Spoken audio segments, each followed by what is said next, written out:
नमस्कार साथियों, कैसे हैं आप सभी लोग। मैं विनय तिवारी एक बार फिर आप सभी लोग के समक्ष एक नई वैकेंसी का अपडेट लेकर के आ गया हूं। आप सभी लोग के लिए एक नई वैकेंसी लेकर आ गया हूं।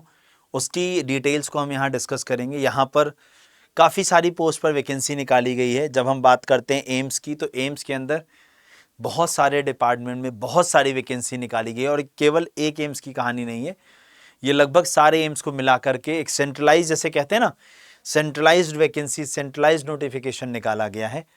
तो अगर हम लोग यहाँ पर बात करने की कोशिश करें, एम्स की तरफ से आप लोगों के लिए ढेर सारी वैकेंसीज निकाली गई हैं। तो मैं आप लोग को समरी की तरफ लेकर चलता हूँ। वैकेंसी में क्या है, कौन कौन सी पोस्ट हैं, कौन एलिजिबल है, कौन एलिजिबल नहीं है, सारी डिटेल बताता हूँ। All India institute of medical sciences यानी एम्स न्यू दिल्ली की तरफ से आप लोग का है। एग्जाम नेम है common recruitment exam, CRE। AIIMS का कॉमन रिक्रूटमेंट एग्जाम है CRE, जो सभी एम्स के लिए निकाला गया है। यहाँ पर ग्रुप बी और ग्रुप सी की अलग अलग पोस्ट निकाली गई हैं। अगर मैं पोस्ट की नाम लेने की कोशिश करूं तो अपर डिविजनल क्लर्क यानी UDC, मल्टीटास्किंग स्टाफ MTS, हाँ, डाइटिशियन का हो गया, स्टेनोग्राफर का हो गया, सुपरिटेंडेंट का हो गया, OT असिस्टेंट का हो गया, फार्मासिस्ट का हो गया, मल्टीटास्किंग स्टाफ का हो गया एंड अदर पोस्ट है यहाँ पर। टोटल नंबर ऑफ, अगर मैं वैकेंसीज की बात करता हूँ तो 3,496 वैकेंसी है। ठीक है, आप लोग का 12 तारीख से फॉर्म स्टार्ट हुआ, 31 जुलाई फॉर्म को भरने की लास्ट डेट रहने वाली है। यहाँ पर अगर मैं एजुकेशनल क्वालिफिकेशन की बात करता हूँ तो MSc, BSc, ग्रेजुएशन, PG सभी के लिए अलग अलग वैकेंसीज हैं। तो अभी आपको क्वालिफिकेशन की तरफ मैं लेकर चलता हूँ। सबसे ज़रूरी बात मैं आपको बताऊँ, इसकी डिटेल जो नोटिफिकेशन का PDF है, मैं उसका लिंक इस वीडियो के ऑफलाइन कमेंट में जहां आप हमसे क्वेरी पूछते हैं वहां पर पिन करवा दूंगा। तो आप लोग डिटेल नोटिफिकेशन को डाउनलोड करके ज़रूर देख लीजिएगा। ठीक है, यहाँ पर अगर मैं मिनिमम एज की बात करूँ तो 18 साल है, मैक्सिमम एज पोस्ट के हिसाब से थोड़ी थोड़ी अलग है। ठीक है, सिलेक्शन प्रोसेस है, कंप्यूटर बेस्ड टेस्ट होगा, उसका स्किल टेस्ट होगा। सैलरी पोस्ट वाइज अलग अलग है। ऑफिशियल वेबसाइट है www.aims, हाँ, aimsexams.ac.in। ठीक है, चलिए अब हम आपको, अगर मैं डिटेल नोटिफिकेशन की बात करूँ तो डिटेल नोटिफिकेशन का ये PDF है, आप लोग को ये यहाँ पर देखने को मिल जाएगा इस तरीके से, जिसके अंदर आप लोग को, अगर हम लोग बात करने की कोशिश करें तो ये बताया गया है कि आप लोग के फॉर्म को भरने की जो लास्ट डेट है वो क्या है बेटा, 31 जुलाई। फॉर्म को भरने की जो लास्ट डेट है वो 31 जुलाई फॉर्म को भरने की लास्ट डेट रहने वाली है। ठीक है ना, उसके बाद देखो 12 से आप लोग का फॉर्म स्टार्ट हुआ, 31 जुलाई लास्ट डेट है। Date of status of application form for acceptance to appear in examination 7 अगस्त को, 7 अगस्त को आप लोग का आपका फॉर्म एक्सेप्ट हुआ है या रिजेक्ट हुआ है उसका डिटेल, मतलब उसका स्टेटस आ जाएगा। और आपका जो कंप्यूटर बेस्ड टेस्ट रहने वाला है वो कब होने वाला है, तो 25 अगस्त और 26 अगस्त को आपका ये एग्ज़ाम कंडक्ट होने के लिए टेंटेटिव है, मतलब अभी से एक शेड्यूल बना लिया गया है। ठीक है ना, तो ये टोटल एक डिटेल नोटिफिकेशन है जिसको आप लोग देख सकते हैं। 183 पेज का नोटिफिकेशन है, इसको आप देख करके अपनी सारी चीज़ें कर पाएंगे। ठीक है, चलिए मैं अब आप लोग को आगे तरफ लेकर चलता हूँ। यहाँ पर तो इंपॉर्टेंट डेट्स मैंने बता दी हैं। अब आप लोग को एक एक करके वैकेंसीज के बारे में बताता हूँ। तो अगर मैं यहाँ पर बात करने की कोशिश करूँ, अपर डिविजनल क्लर्क की 685 वैकेंसी ये हो गई। फिर upper divisional clerk senior administrative assistant की 2 वैकेंसी, असिस्टेंट डाइटिशियन की 9, डाइटिशियन की 13, असिस्टेंट एडमिनिस्ट्रेटिव ऑफिसर की 2, जूनियर एडमिनिस्ट्रेटिव ऑफिसर की 24, जूनियर एडमिनिस्ट्रेटिव असिस्टेंट की 46, assistant engineer civil 4, junior engineer civil 7, assistant engineer electrical 3, junior engineer electrical 8, assistant engineer ACR 1, junior engineer आपकी 7 यहाँ पर, junior engineer air conditioning and refrigeration 1 vacancy है। हाँ, audiologist cum speech therapist की post है आपकी 1, audiologist technician की 1, हाँ, ऑडियोमीटर टेक्नीशियन की 15, टेक्निकल असिस्टेंट ENT मतलब जो कान से रिलेटेड होते हैं आपके उनकी 5 वैकेंसी है। इलेक्ट्रीशियन की 6 है, लाइनमैन इलेक्ट्रिकल की 1, वायरमैन की 11, गैस पंप मैकेनिक की 1, हाँ, मैनफोल्ड रूम अटेंडेंट की 1। उसके बाद टेक्नीशियन की बात करें तो 6 वैकेंसी है, गैस सुपरवाइज़र की 1 वैकेंसी है। हाँ, उसके बाद अगर हम लोग असिस्टेंट लॉन्ड्री सुपरवाइज़र की 9, OT असिस्टेंट की 120, हाँ, OT असिस्टेंट ये भी OT असिस्टेंट की 117, मतलब अलग अलग हैं पोस्ट यहाँ पर। ओटी टेक्नीशियन की 78, 271 है फार्मासिस्ट की। हाँ, उसके बाद फार्मासिस्ट ग्रेड 2 की 38 वैकेंसी है। तो इस तरीके से टोटल अगर हम लोग ऐसे चेक करते रहें तो सारी वैकेंसीज़ को मिलाएंगे अगर हम लोग, तो जा कर के हमारी lab junior medical lab technologist की 377 वैकेंसी है।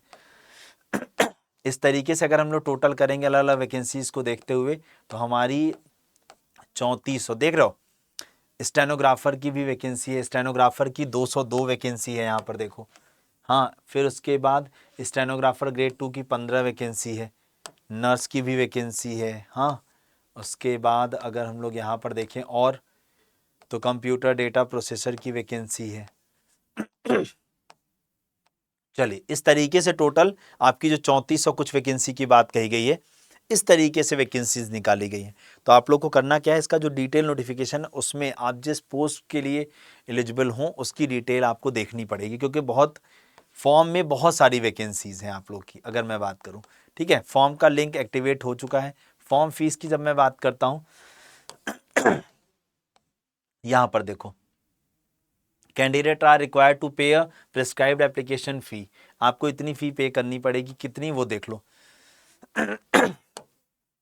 जनरल और ओबीसी को 3000 रुपये, SC ST EWS को 2400 रुपये, ये आप लोग की फीस जो है आपको पे करनी पड़ेगी। बाकी पर्सन विद डिसेबिलिटी, किसी प्रकार की डिसेबिलिटी हो तो उसके लिए फ़ी में एग्जम्पशन है। ठीक है, अब इस तरीके से आपकी एजुकेशनल क्वालिफिकेशन असिस्टेंट डाइटिशियन की MSc होना चाहिए फूड एंड न्यूट्रिशन में, मैक्सिमम 35 साल है। डाइटिशियन की MSc home science food and nutrition में होना चाहिए, 21 से 35 साल है। उसके बाद 3 साल का एक्सपीरियंस भी होना चाहिए। ठीक है, इसमें 2 year of experience, assistant dietitian में 2 साल का एक्सपीरियंस होना चाहिए। से असिस्टेंट की पोस्ट हो गई, तो हम आपको UDC पे लेकर चलते हैं। Data entry operator grade A की जब हम बात करते हैं, data entry operator grade A की, तो यहाँ 12वीं पास होना चाहिए और आपके पास एक टाइपिंग स्पीड होनी चाहिए। आप लोग को क्या आनी चाहिए बेटा, आप लोग को आनी चाहिए टाइपिंग और 18-27 साल के बीच में एज मांगी गई है। उसके बाद जूनियर एडमिनिस्ट्रेटिव असिस्टेंट की बात करें तो डिग्री होनी चाहिए आपके पास, और साथ साथ आपको कंप्यूटर पे प्रोफिशिएंसी यानी कंप्यूटर का ज्ञान होना चाहिए, कंप्यूटर का नॉलेज होना चाहिए। 18 से 30 साल एज मांगी गई है।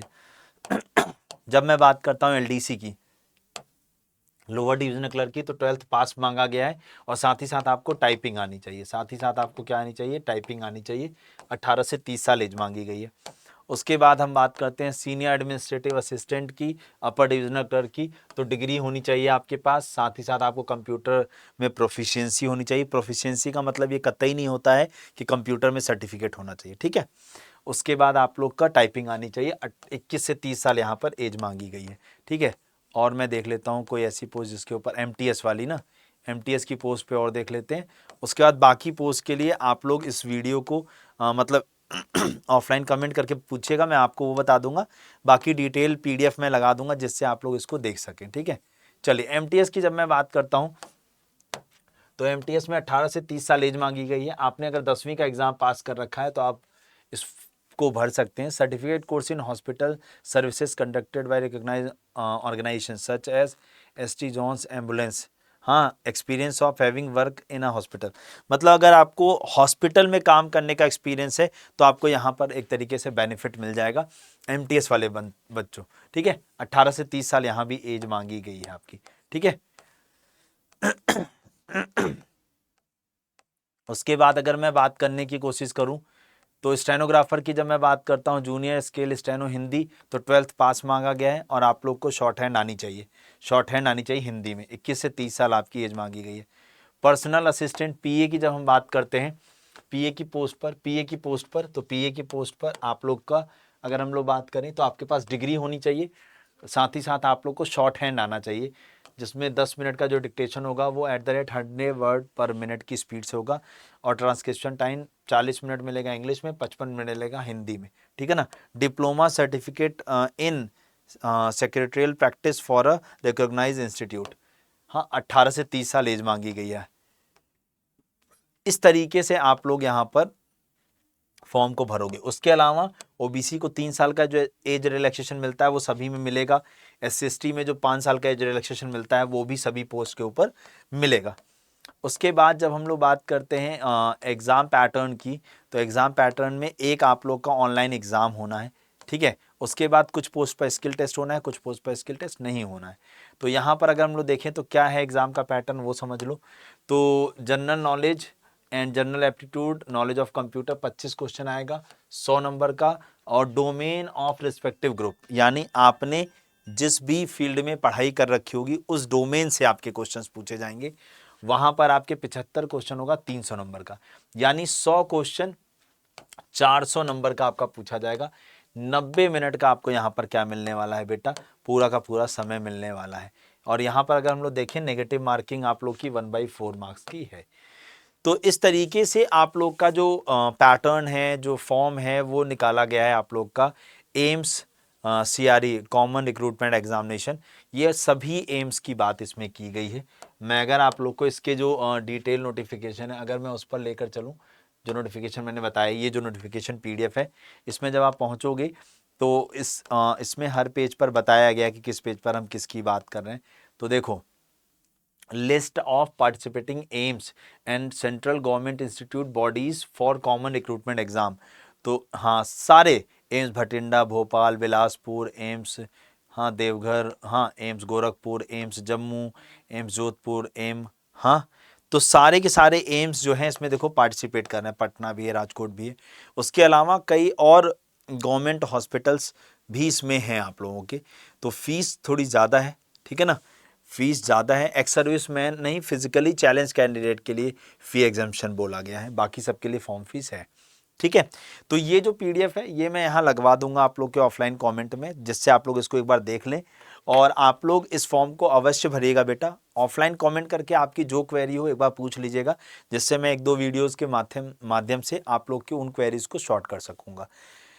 तो इस समय में मैं आप लोग को इतनी बातें बता सकता था जो आप लोग के लिए मेजर इंपॉर्टेंट है। इंपॉर्टेंट डेट क्या है, क्या आप इस नोटिफिकेशन में आपके लिए क्या इंपॉर्टेंट चीज़ें हैं। एम्स CRE 2025 का जो नोटिफिकेशन निकाला गया है इसमें आप लोग के लिए इंपॉर्टेंट पॉइंट क्या थे, क्या एज मांगी गई है, क्या क्वालिफिकेशन मांगी गई पोस्ट पे। अपर डिविजनल क्लर्क हो गया, MTS हो गया, लोअर डिविजनल क्लर्क हो गया, पर्सनल असिस्टेंट हो गया, ऐसे डाइटिशियन, सीनियर डाइटिशियन, बहुत सारी पोस्ट हैं इसके अंदर, ठीक है। तो आप सभी लोग जो भी कैंडिडेट एलिजिबल है एक बार इस पोस्ट पे ज़रूर देख ले, क्योंकि एम्स के अंदर जॉब करना मतलब अपने आप में सेटल होना, अपनी लाइफ को सेट करना है यहाँ पर, ठीक है। Thank you so much, bye bye, take care, जय हिंद, जय भारत। चैनल को सब्सक्राइब करना मत भूलेगा आप सभी लोग, ताकि कोई भी वैकेंसी अगर आती है तो उसकी अपडेट आप तक पहुंचाई जा सके। Thank you.